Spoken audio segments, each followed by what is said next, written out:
Boa noite a todos. Boa noite. Sejam bem-vindos a mais uma reunião da nossa casa. Eu vou iniciar com a leitura da harmonização, para a gente já ir se ambientando, e depois eu vou fazer a prece.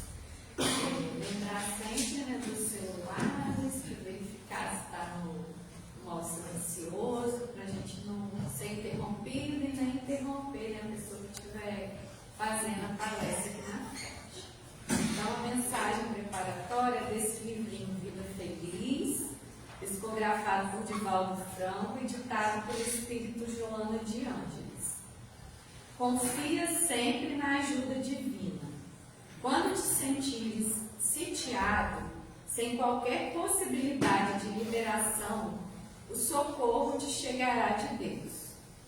Nunca duvides da paternidade celeste. Deus vela por ti e te ajuda, nem sempre como queres, porém da melhor forma para a tua real felicidade. Às vezes, tens a impressão de que o auxílio superior não virá ou chegará tarde demais. Passado o momento grave, constatarás que o recebeste alguns minutos antes, caso tenhas perseverado a sua espera. Então agora, né, vamos nos acomodar para a gente fazer a nossa prece.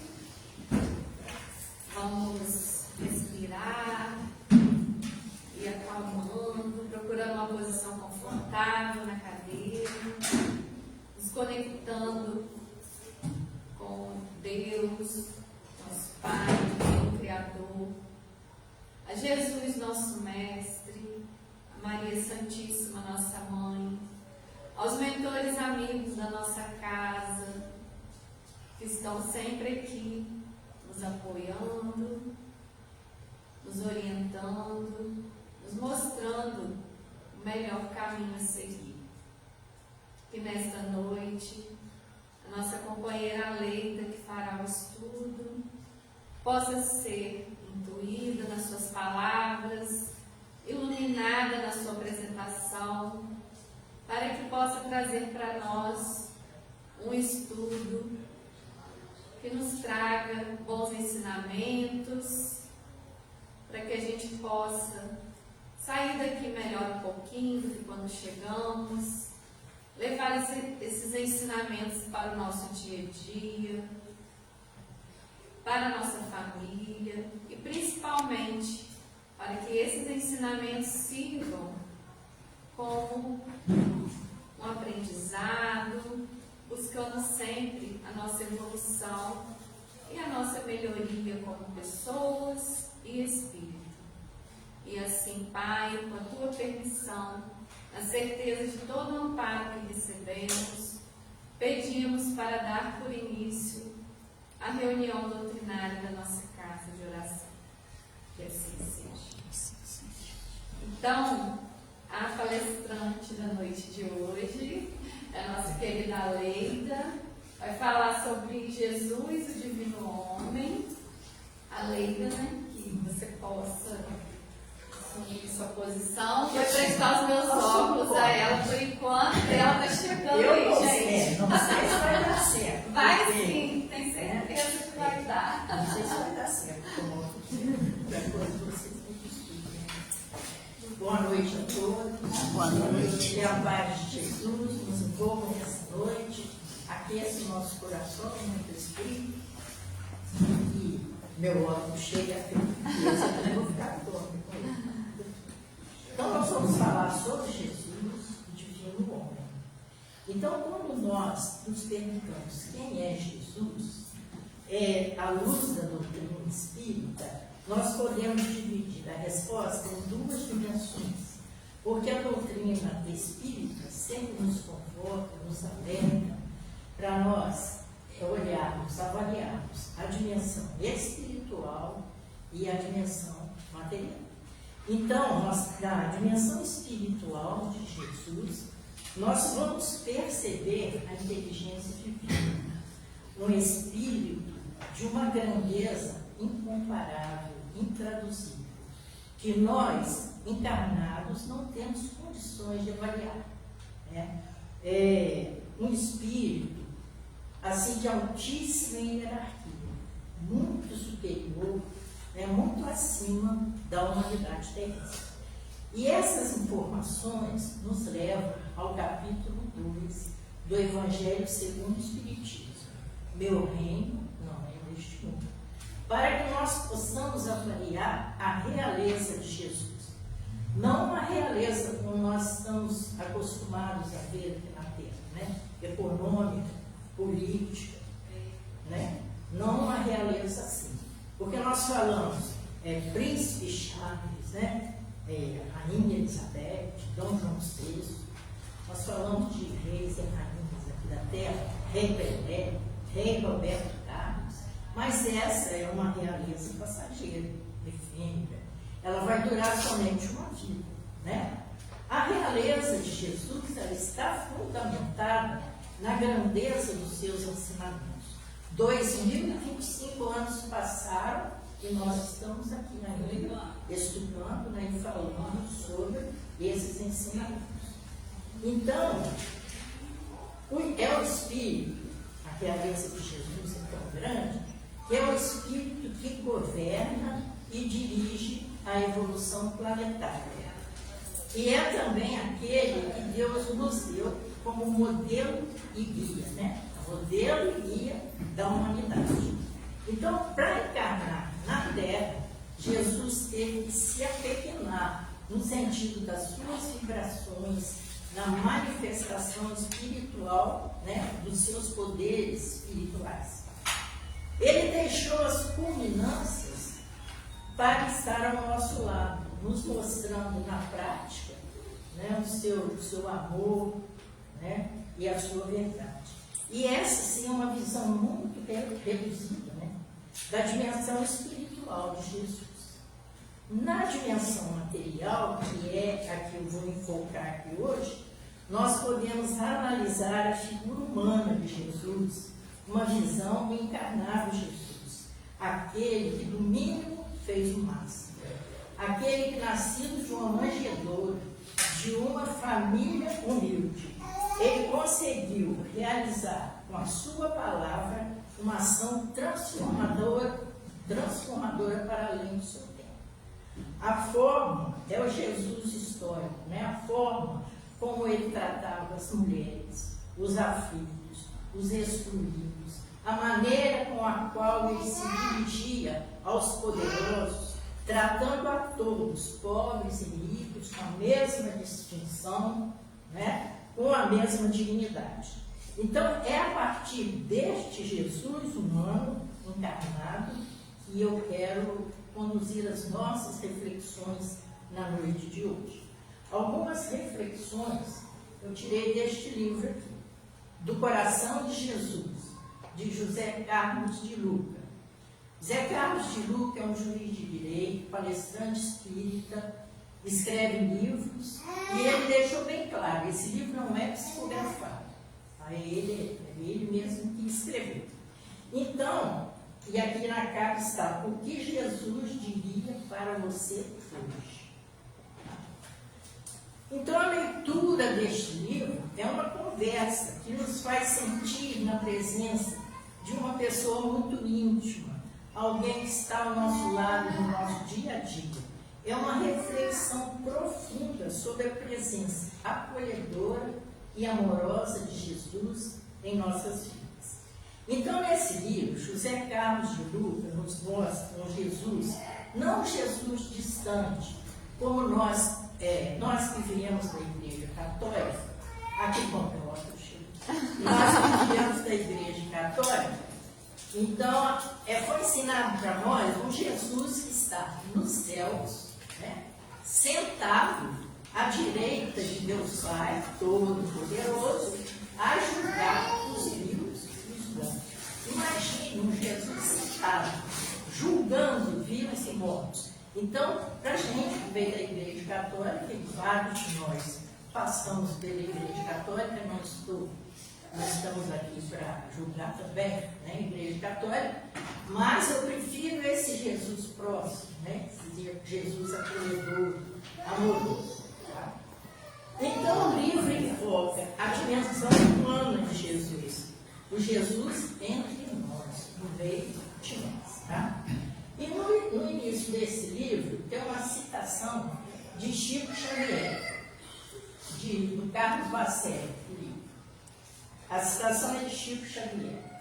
Sabemos que nosso Senhor Jesus Cristo não é um símbolo morto, não é alguém que se distanciou de nós, um mestre que nos haja abandonado sobre a terra aos poderes do mal. Jesus Cristo é o divino mestre, presente sempre e sempre, cada vez mais presente, orientando-nos o pensamento e a conduta.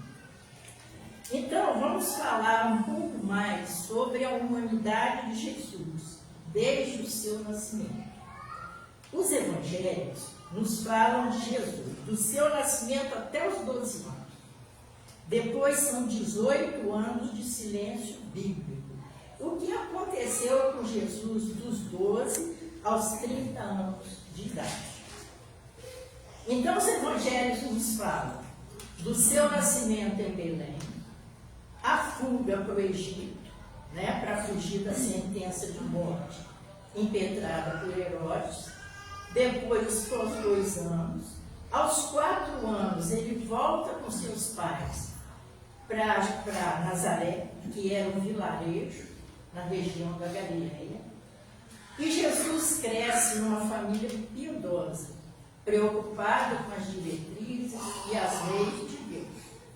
E eles, os pais deles, se mostram observantes a essas leis. E de acordo com os costumes judaicos, todos os anos, eram 3 épocas durante o ano, as famílias se dirigiam a Jerusalém para as festas da Páscoa, a festa de Pentecostes e a festa dos Tabernáculos ou Cabanas. Então, eram 3 peregrinações que eles faziam a Jerusalém. E o Evangelho nos fala que, ao completar 12 anos, Jesus acompanhou seus pais a Jerusalém para a festa da Páscoa, que acontece nos meses de março e abril. Eles iam em caravanas e as crianças podiam ficar tanto no grupo dos homens quanto no grupo das mulheres.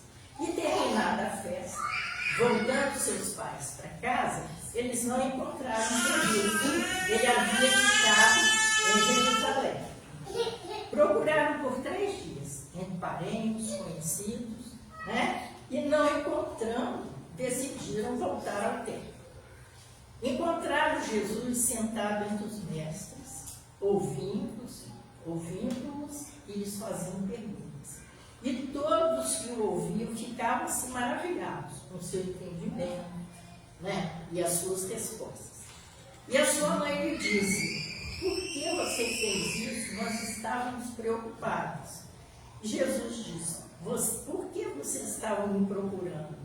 Não sabiam que eu devia estar na casa do meu pai? Para ele isso era muito natural, né? Mas os pais ficaram assim, não entenderam o que ele queria dizer. Por quê? Maria sabia que Jesus tinha vindo, né, ele veio para realizar alguma coisa, mas ela não tinha noção exata do que era a missão de Jesus, né? E ela ficava ocupada, preocupada nelas.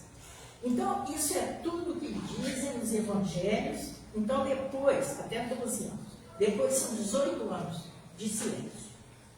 Então, Jesus só volta a aparecer nos relatos bíblicos, já adulto, por volta, então, dos 30 anos, depois de ser batizado por João Batista nas águas do Rio Jordão.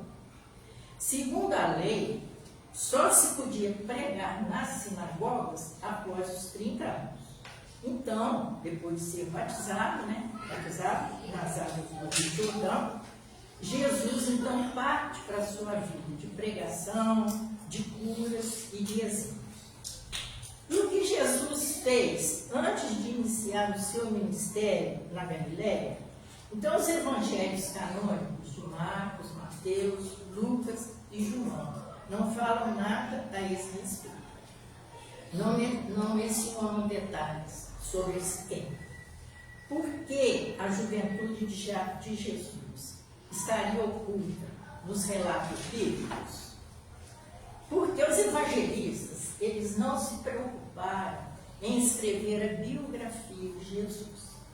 Biografia é uma narração de fatos particulares, né, sobre as diversas fases da vida de uma pessoa. E na época de Jesus também não existiam textos biográficos. O propósito dos evangelistas era descrever o ministério de Jesus. Era divulgar suas mensagens, seus ensinamentos e seus exemplos. E o que fez Jesus durante esse tempo de silêncio bíblico? Alguém sabe o que Jesus fez durante esse tempo de silêncio bíblico? Esse tempo de 12 até os 30 anos? Alguém tem noção? É algumas coisas. Então, muitos críticos e historiadores dizem que Jesus foi estudar ciências ocultas na Alexandria ou no Egito, que foi aprender budismo na Índia, ou que foi viver entre os essênios. Os essênios pertenciam a uma seita judaica e eles viviam em comunidades isoladas. Eles acreditavam nas múltiplas reencarnações e dedicavam-se às orações, à prática de rituais para alcançar a pureza espiritual. No livro A Caminho da Luz, capítulo 12, Emmanuel nos diz que, embora as escolas iniciáticas dos essênios fossem de elevada cultura, Jesus não necessitou frequentá-las, pois desde os seus primeiros anos na Terra, ele mostrou a sua superioridade espiritual. Então, muito acima da humanidade dele.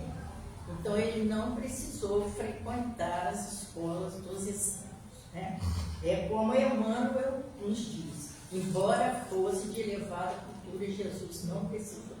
E segundo Amélia Rodrigues também, no livro A Mensagem do Amor Imortal, psicografado por Divaldo Franco, capítulo 21, o título é Jesus entre os essênios. E ela nos diz: Jesus não conviveu com os essênios, foi visitá-los antes de dar início ao seu ministério. E uma das frases que Jesus disse nesse encontro, eu acho muito bonita essa frase dele: a era que se inicia traz o amor para sublimar a lei e substituir os preconceitos, né? Foi o que Jesus fez, porque antes a lei de Moisés era o quê? Olho por olho, dente por dente. Jesus veio substituir, né, essa lei em amor. Os ensinamentos de Jesus são todos baseados no amor. Então, eu vou repetir o que ele disse. A era que se inicia traz o amor para sublimar a lei, as leis que existiam, né? E substituir os preconceitos que eram imensos também, muito preconceito. No dia seguinte, Jesus desceu para iniciar o seu ministério. E muitos essênios o acompanharam durante as suas pregações. Respeitaram e amaram Jesus. E muitas vezes mais tarde, ele foi apontado como essênio. Então também existe uma indicação muito clara nos evangelhos de Marcos e Mateus sobre esse período da vida de Jesus. Em Marcos, versículo capítulo 6, versículo 3. Então, nos fala: as pessoas falavam, de onde é que isso vem? Que sabedoria é esta que lhe foi dada? Não é ele o carpinteiro, filho de Maria, irmão de Tiago, José, Judas e Simão? E suas irmãs não estão aqui entre nós? Então, o povo dali, daquele local, reconhecia Jesus como carpinteiro. Tá? E no Evangelho de Mateus, a mesma coisa. Chegado à sua terra, ensinava na sinagoga, de modo que todos se enchiam de assombro e diziam: de onde lhe vem esta sabedoria e o poder de fazer milagres? Não é ele o filho do carpinteiro? Não se chama sua mãe Maria e seus irmãos Tiago, José, Judas e Simão? Suas irmãs não estão entre nós? De onde lhe vem, pois, tudo isso? Então, eles reconheciam Jesus como carpinteiro. Foi o que ele fez nesse período dos 12 aos 30 anos. Tá? Então, tem mais uma confirmação de que Jesus, na juventude, trabalhou com seu pai na carpintaria. Então, no livro Boa Nova, lição número 2, de Humberto de Campos, Psicografia de Chico Xavier, vai falar o seguinte: decorrido algum tempo, após a apresentação de Jesus aos doutores no templo de Jerusalém, Maria recebeu a visita da sua prima Isabel, mãe de João Batista, e passaram ambas a falar dos seus filhos. Normal, né? Duas mães, um pai. Quando se encontram, falam dos filhos, da preocupação com o futuro dos filhos, e elas então começaram a conversar. E Maria falou para Isabel: eu procurei Eleazar, pois sei que ele tem valiosas relações com as autoridades do tempo. Ele prometeu interessar-se por meu filho e conseguiu uma aprovação nesse sentido. Ou seja, Maria conseguiu para Jesus um estágio garantido no tribunal do Sinédrio. Fácil dela, deve ter ficado muito satisfeita, né? Que bom, eu vou encaminhar meu filho, vai para o tribunal do Sinédrio e tal, conseguiu para ele, tipo um estágio lá. Mas Jesus não gostou da ideia. E ele disse à mãe: o que a senhora quer de mim? E ela: deseja apenas cuidar melhor do possível, filho. Então Jesus falou: mãe, toda preparação útil no mundo é preciosa. Eu valorizo muito o seu cuidado. Entretanto, eu já estou com Deus e escolherei a escola que for melhor. O que ele quis dizer, na verdade, foi o seguinte: mãe, por que a senhora foi procurar ajuda humana, se Deus já está preparando o caminho para mim? Né? Então, nesse dia, Maria continuou falando para Isabel que nesse dia Jesus aproximou-se de José e lhe pediu que o admitisse na carpintaria. E Maria continuou: desde então, ele aperfeiçoou a madeira, impunha o martelo e a enxó, enchendo a casa de ânimo com a sua alegria. Olha que bonito. Então ele estava satisfeito, feliz, trabalhando com o pai na carpintaria. Enchia a casa de ânimo com a sua alegria. Né? Então nós podemos concluir que Jesus, na juventude, ajudava seu pai na carpintaria. Então agora eu quero trazer de novo. O que Jesus fez dos 12 aos 30 anos? Ajudou seu pai na carpintaria. Tranquilo, né? Então Jesus foi dos seres humanos o mais presente, o mais marcante na face da terra. É o espírito mais sublime que já pisou o chão do planeta. Ele não construiu templos, não escreveu livros, mas andava entre o povo. Preferiu a companhia dos desviados, chamados pecadores, dos pobres, dos doentes, dos excluídos socialmente, dos discriminados, daqueles que nem sequer podiam entrar nos templos para orar, que eram os cegos, os paralíticos, os aleijados, as mulheres consideradas impuras. Então, os costumes daquela época eram muito cruéis, as pessoas eram excluídas, e Jesus era alguém que não compartilhava esses sentimentos que norteavam os homens daquela época, né? Ele estava muito acima dos costumes, das convenções daquele tempo. Porque hoje é politicamente correto a gente falar de inclusão, né? Mito, né? Todo mundo fala de inclusão, que tem que incluir, mas Jesus já fazia isso, né? fazia isso, já incluía todos, principalmente esses excluídos, né? Então, lembrando da história de Bartimeu, que era um mendigo cego que vivia em Jericó. Naquela época, a cegueira era considerada o castigo de Deus. Por isso, Bartimeu não podia entrar na cidade. Ele tinha que esmolar à beira do caminho. Era uma crueldade. Vocês imaginem a solidão, a tristeza, o desamparo, né, dessa criatura que só podia ficar à beira do caminho de esmola. Nem na cidade Bartimeu podia entrar.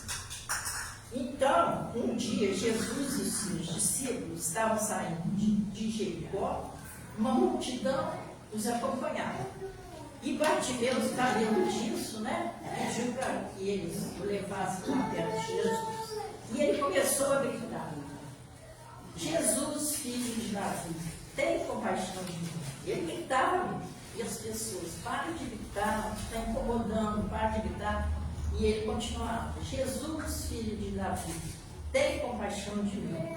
Então as pessoas repreendiam, mas ele, né? E Jesus parou, escutou aquilo, né? Aqueles gritos, parou e falou: traga. E eles levaram Bartimeu até Jesus, né? E o curou. Então Bartimeu nos mostra que em quaisquer circunstâncias da nossa vida não devemos desanimar, né? Devemos ter fé e confiança no amparo de Jesus. Bom, mas Jesus curou o cego Bartimeu. E nós? Em algumas áreas das nossas vidas, a gente não enxerga, né? Precisamos de uma cura. E onde está a nossa cegueira?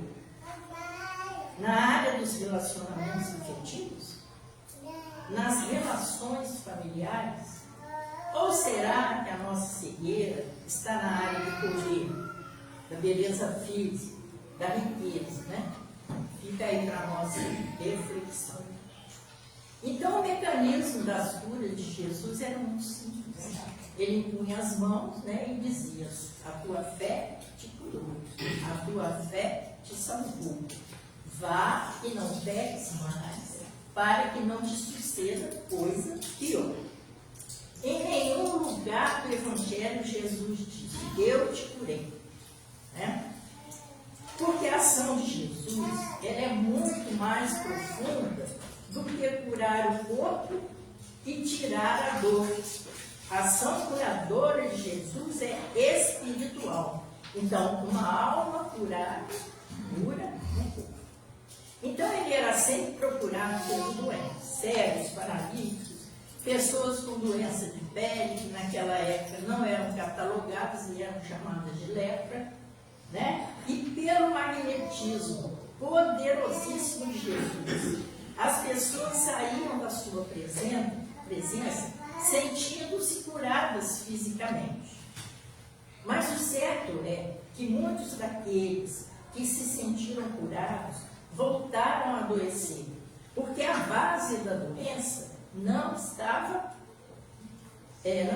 no corpo físico. As pessoas voltavam para os mesmos padrões de sentimento: raiva, revolta, ressentimento, queixas, reclamações, agressividade. E como consequência, eles voltavam a apresentar os mesmos sintomas físicos das doenças de antes. Então, o nosso corpo funciona como uma esponja. Ele suga aquilo que está dentro da nossa alma, precisando de cura. O corpo retrata uma parte oculta que Emmanuel chama de pontos mortos. São justamente essas situações de mágoa, rancor, revolta, quando os nossos pensamentos se prenderam, se enovelaram em situações, pessoas, coisas materiais, nessa vida ou em vidas passadas. Então, essas posturas, elas trazem consequências, né? Porque escolher e colher, escolher e colher, a lei de causa e efeito, né? Então, cada um de nós vive no campo da nossa própria sementeira, porque nós plantamos, nós iremos colher. Muito bom. Então, aqueles que conseguiram fixar as mensagens de Jesus, aqueles que mudaram o rumo das suas vidas, que conseguiram efetuar um processo de renovação, conseguiram manter-se saudáveis. Por isso, Jesus perguntava e ainda pergunta: o que queres que eu te faça? É estranho, né? A gente lê o Evangelho, Jesus sempre pergunta. Se é um cego, ele pergunta: o que queres que eu te faça? Parece lógico, eu quero enxergar, né? Ou um paralítico: o que queres que eu te faça? Quero andar, né? Tem isso no Evangelho. Mas é como se Jesus dissesse. Por que ele faz a pergunta? É como se ele dissesse: já doeu o suficiente para mudar o rumo da sua vida, para começar a sua reforma íntima? Porque a cura é da alma, a cura não é só do corpo, a cura é da alma. Uma alma curada, cura tudo. Então nós vemos Jesus vivendo entre os fracos e perturbados. Não foi isso que ele disse? Que veio para os doentes. Essa é uma boa razão para que ele esteja aqui entre nós, né? Porque a gente anda na rua, a pé, por 500 metros. Nós vamos encontrar, no mínimo, 2 templos e 2 farmácias. Por quê? Porque nós somos doentes da alma e somos doentes do corpo. Por isso que a gente precisa de tanta farmácia e tanto tempo, né? Então, a Terra é um hospital de gente doente. Emmanuel nos fala que nós somos todos enfermos com fichas específicas e todos temos um prontuário espiritual nas esferas superiores. Nós somos doentes da alma. Estamos em tratamento neste mundo de provas e expiações. Gente, se alguém está vindo pela primeira vez, ou não frequentou aí no centro, vocês quiserem depois algum esclarecimento sobre o que é um mundo de provas e expiações, vou falar da transição planetária, porque aqui nós estamos acostumados a estudar, quem está estudando sabe essa linguagem, né? Mas às vezes fala mundo de provas e expiações e as pessoas às vezes não sabem o que significa. Mas então nós somos doentes da alma e estamos em tratamento neste mundo de provas e expiações. E pelas notícias que a medicina nos traz, grande parte das doenças de hoje são de origem psiquiátrica. Allan Kardec já havia previsto que hoje os sinais de transformação do mundo, nessa época de transição planetária, não seriam os terremotos, maremotos, cataclismos, tsunamis, seriam sim os tsunamis que ocorreriam no íntimo, dentro de cada criatura. Por isso, nós vemos um número crescente de depressões, transtornos de ansiedade, síndromes de pânico. Apesar do avanço da medicina terrena, nós estamos cada vez mais doentes da alma. Por isso, creio que Jesus está cada vez mais próximo de nós. Então, no livro Obras Póstumas, publicado em janeiro de 1890, 135 anos atrás, e 21 anos após a morte de Kardec, são obras póstumas, né? Coisas que ele deixou escritas e foram publicadas depois. Então, no capítulo 31, Regeneração da Humanidade, vai falar o seguinte: no período da chamada transição planetária, aconteceriam alguns fenômenos. Primeiro, adoecimento mental chegaria a níveis nunca antes vistos por nós. Está acontecendo. Segundo, o suicídio alcançaria cifras nunca antes alcançadas. Nós estamos vendo. Terceiro, até as crianças cometeriam suicídio, o que era improvável naquela época. Hoje é uma preocupação da saúde pública. E quarto, é interessante esse quarto, em função de todo esse adoecimento mental que nós viveríamos na transição planetária, aconteceria o seguinte fenômeno, aqui que é estranho, mas muitas pessoas, antes mesmo de encontrar a morte, estariam riscadas no mundo dos vivos. Parece estranho, né? Mas não será esse texto uma antivisão da Cracolândia? Uma antivisão das pessoas que estão alienadas em função do processo de drogadição, vícios de toda espécie, completamente desconectados com a realidade, como se fossem zumbis entre nós? Eles não podem mais ser contados como vivos. Por isso que tem essa previsão aqui, que muitas pessoas, antes mesmo de encontrar a morte, estariam riscadas no mundo dos vivos. Mas está lá, né? A gente acha estranho, mas está lá no livro, capítulo 31, no livro Obras Póstumas, está? A regeneração da humanidade. Então, na atualidade, nós só não temos a noção exata do quão doente nós estamos, porque tem muita gente medicada. Mas se fossem tirados todos os remédios de tarja preta, nós iríamos saber como é que nós estamos de verdade, né? Tira um ano os remédios de tarja preta pra gente, né? É gente tomando conta de bebê embora, é gente se identificando com animal, uma loucura. Essa semana eu recebi um rapaz processando a mãe, porque ela não perguntou a ele se ele queria nascer. Processando a mãe. Então, coisas assim que a gente, né, nem acredita, né? É por essa razão que Joana de Ângeles, observando o cenário de perturbação que vivemos, nos ofereceu, através da psicografia de Divaldo Franco, a série psicológica. São 16 livros, né? E Divaldo Franco, psicografia.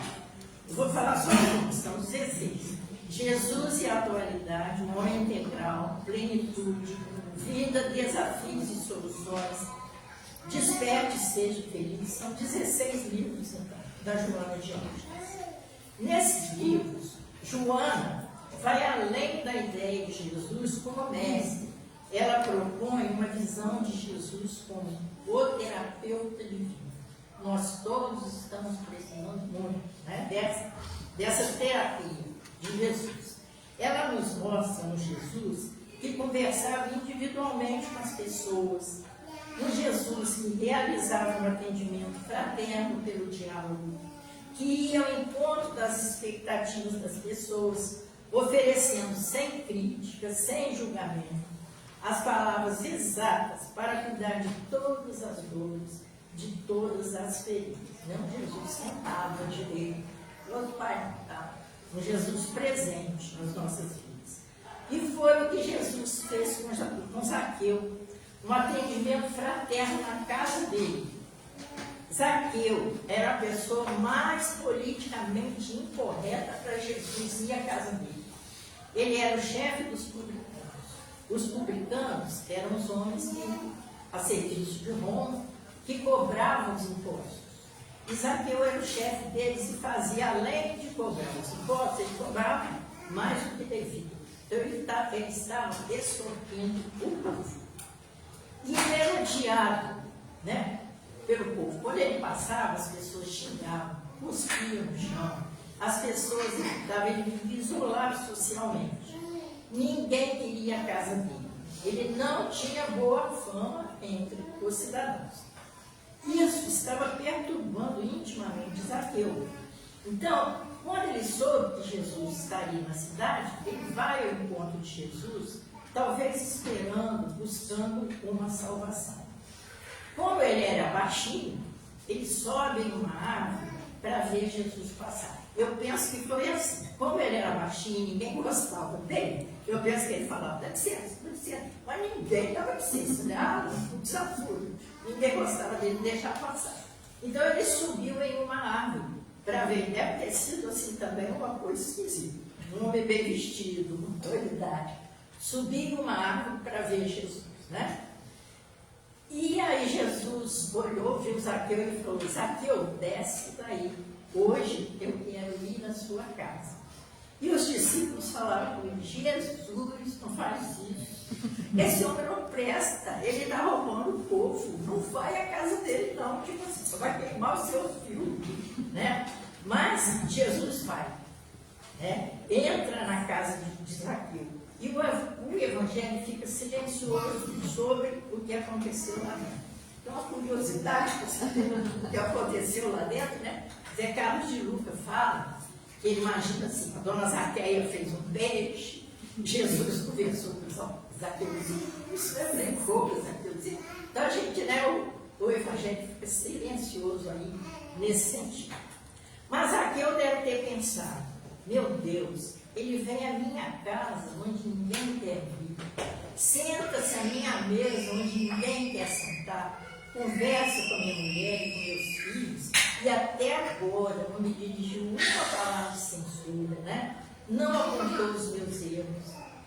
Imaginem os olhos de Jesus, né, olhando para Zaqueu com tanta ternura, com tanta compaixão, sem nenhum julgamento, né? Porque Jesus sabe que um dia o nosso lado bom surgirá, a nossa luz brilhará. E nessa perspectiva que ele está olhando Zaqueu, né? O lado bom do Zaqueu.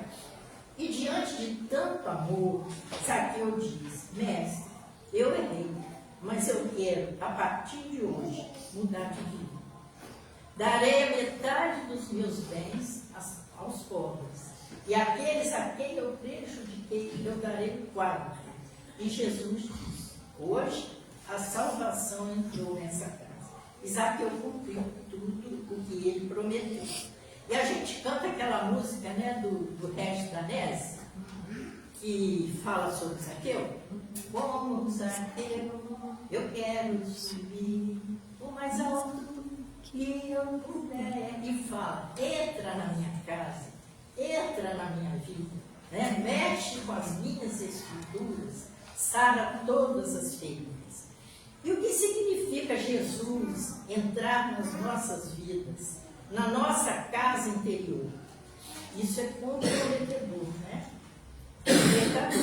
Então, quando eu peço a Jesus, mexe com a minha estrutura egóica, prepotente, orgulhosa, arrogante, raivosa, individualista, magoada, vitimizada, né? É aí que Jesus atua sobre nós, quando mexe com as nossas imperfeições. Então Jesus está batendo todos os dias, né, a nossa porta, tratando de mexer com as nossas estruturas. E nós somos capazes de mudar os nossos valores, de reconhecer a importância da mensagem de Jesus? Informa a sabedoria oriental que existem rochas no fundo do oceano que vêm sendo cobertas de água há milhares de anos, mas no seu interior elas continuam secas. Assim como essas rochas, somos muitos de nós, né? Apesar de frequentarmos uma igreja, um templo, uma casa espírita, e aparentemente estarmos assimilando os ensinamentos de Jesus, nós permanecemos secos por dentro. É uma religião feita de aparências, né? Por fora. Então Chico Xavier, ele nos diz o seguinte: a gente pode morar numa casa mais ou menos, numa rua mais ou menos, numa cidade mais ou menos, dormir numa cama mais ou menos, até ser obrigado a acreditar no futuro mais ou menos. A gente pode olhar em volta e acreditar que está tudo mais ou menos. Tudo bem. O que a gente não pode mesmo, de jeito nenhum, é amar mais ou menos, sonhar mais ou menos, ter fé mais ou menos, acreditar mais ou menos. Senão a gente corre o risco de se tornar uma pessoa mais ou menos, um cristão mais ou menos, um religioso mais ou menos. Mas nós, dentro dos nossos limites, nós podemos estabelecer uma relação mais próxima dos ensinamentos de Jesus. O que ele diz? Eu estou dentro de vós. Eu estou convosco. Eu estarei com vocês todos os dias, até o fim dos tempos. Ele não foi e não é aquele mestre isolado em um templo, em uma igreja, em uma caverna, em uma sala mediúnica. Não. Ele foi e continua sendo Jesus humano, Jesus do povo, apesar da sua origem divina. Então, dentre as diversas passagens do Evangelho, nas quais ele teve contato com o próximo, com as pessoas, nós lembramos daquela que ele se encontrava no meio da multidão e as pessoas o cercavam, o exprimiam, e aquela mulher que padecia de uma hemorragia uterina decide procurar por ele. Imagine uma pessoa com hemorragia durante 12 anos, são 2 anos, 12 anos. Já gastara todos os seus recursos com tratamentos e remédios, devia estar muito fraca, anêmica, né? Então estava também num estado de abandono físico, moral e espiritual, porque naquela época, segundo o entendimento das leis religiosas de então, a mulher que estava no fluxo menstrual era considerada impura e não poderia ir ao templo para orar. Se ela fosse casada, ela não poderia tocar no marido, nem ser tocada por ele. Se ela tivesse filhos, ela não poderia abraçar os filhos, nem ser abraçada por eles. Eram leis muito cruéis, né? Então, quando ela soube que Jesus estava na cidade, ela procurou ir ao encontro dele. E ela nos dá uma lição tão grande.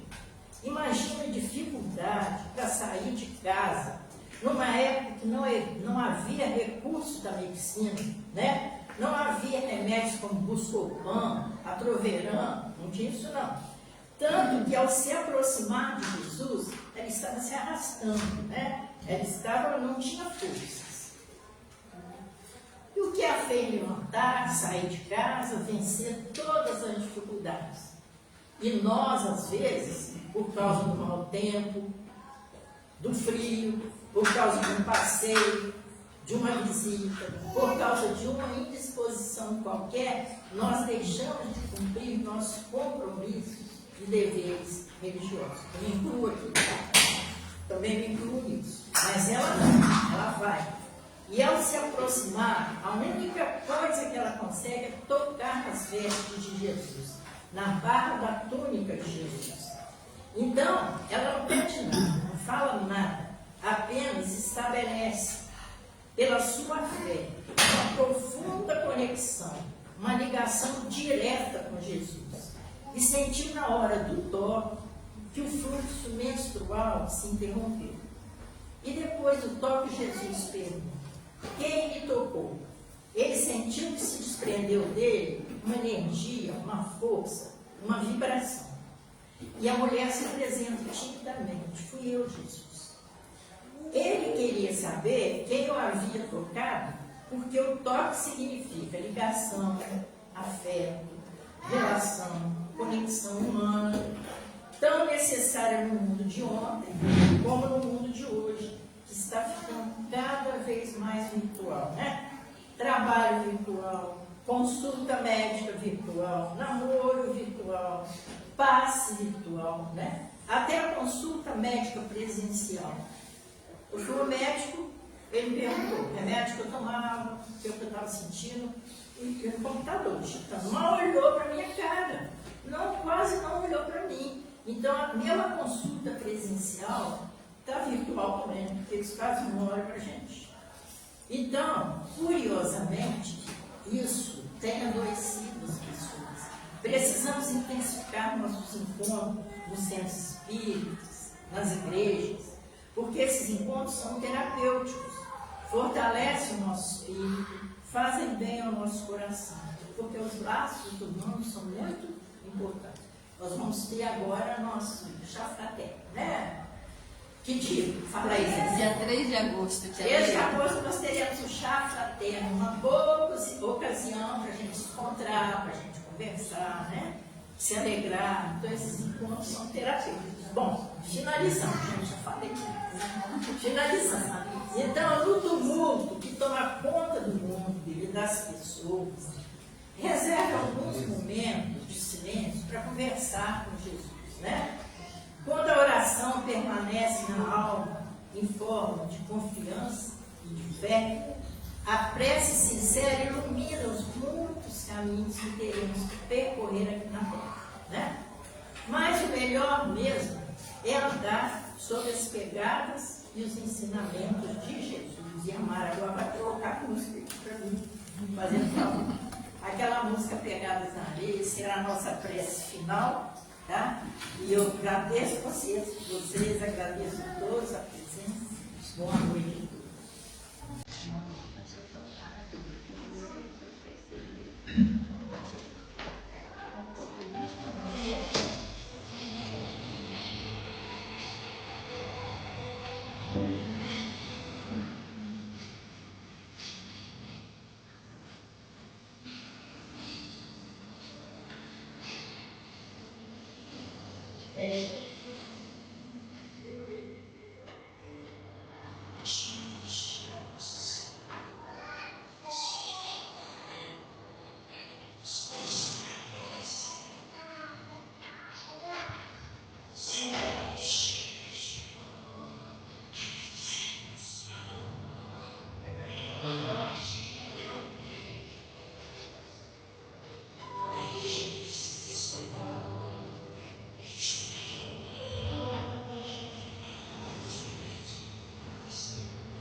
tem aqui, eu aprendo todo dia com ela. Conduziu esse estudo, né, de uma maneira perfeita, né, desde o nascimento de Jesus, passando pela juventude. Nós descobrimos hoje o que ele fez, né, dos 12 aos 18 anos, não, dos 12 aos 30. E Jesus sempre está em alta, né? Ele nunca sai de moda. Os ensinamentos que a Leila citou aqui, tudo, né, trazido para nós, a literatura espírita, e realmente a gente está passando hoje. Então, nos momentos que a gente tiver dúvida, que possamos sempre lembrar de Jesus, né? O que ele faria no nosso lugar. Ele é o modelo mais perfeito que nós temos na face da terra. Então, a Leila, muito obrigada, né? Como sempre, você é muito didática e a gente vai sair daqui hoje com certeza muito melhor, né, do que a gente chegou. E que Jesus possa estar presente mais uma semana das nossas vidas. Eu vou só dar um recadinho que a Kátia repetiu. Ela falou que já foi atrás.